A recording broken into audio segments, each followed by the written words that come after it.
Gaza board of piece এর সদস্য হওয়ার আমন্ত্রণের বিনিময়ে অভিনব এক কৌশলের প্রস্তাব করলেন রুশ প্রেসিডেন্ট ভ্লাদিমির পুতিন।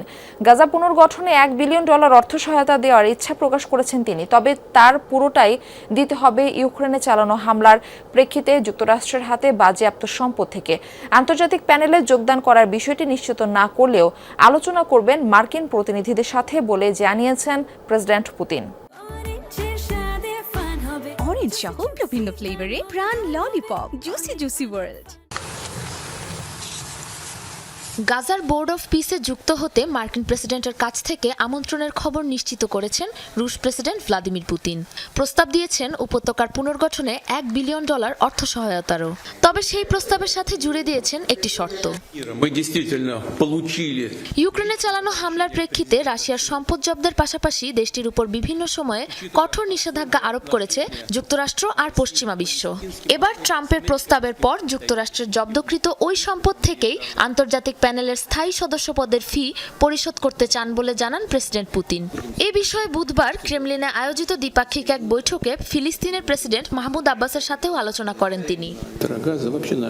আমি মনে করি আমাদের জব্দকৃত সম্পদ ফিলিস্তিনের সহায়তায় কাজে লাগতে পারে। গাজা পুনর্গঠনের পাশাপাশি ফিলিস্তিনের অন্যান্য সমস্যা সমাধানে এই অর্থ ব্যয় করা যেতে পারে। এই বিষয়টি নিয়ে মার্কিন প্রতিনিধি স্টিভ উইটকফ ও জ্যারেড কুশনারের সাথে আলোচনার পরিকল্পনা রয়েছে। রাশিয়ার কেন্দ্রীয় ব্যাংকের প্রতিবেদন অনুযায়ী দেশটির রিজার্ভের মোট 613 বিলিয়নের প্রায় 11% ছিল মার্কিন ডলারে, যা প্রায় 67 বিলিয়ন। বিপুল এই অর্থ ডলারের কবজায় থাকার কারণে ধারণা করা হচ্ছে পুরোটাই এখন ওয়াশিংটনের দখলে। যুক্তরাষ্ট্রের পাশাপাশি যুক্তরাজ্য, ইউরোপীয় ইউনিয়ন সহ বেশ কয়েকটি পশ্চিমা দেশ ও সংস্থার নিয়ন্ত্রণে রয়েছে রাশিয়ার $300 বিলিয়ন বেশি অর্থের রিজার্ভ। ক্রেমলিন মুখপাত্র দিমিত্রি পেসকভ জানান, প্রেসিডেন্ট পুতিনের এই প্রস্তাব মেনে নিতে রাশিয়ার জব্দকৃত সম্পদ অবমুক্ত করতে হবে যুক্তরাষ্ট্রকে। এতে রয়েছে বেশ কিছু আইনি জটিলতাও। পুরো বিষয়টি নিয়ে বিস্তারিত আলোচনার প্রয়োজন রয়েছে বলে জানান তিনি। যুক্তরাষ্ট্রের হাত থেকে নিজেদের অর্থ সম্পদ বের করতে এমন অভিনব কৌশল পুতিনের বলে ধারণা পশ্চিমাদের।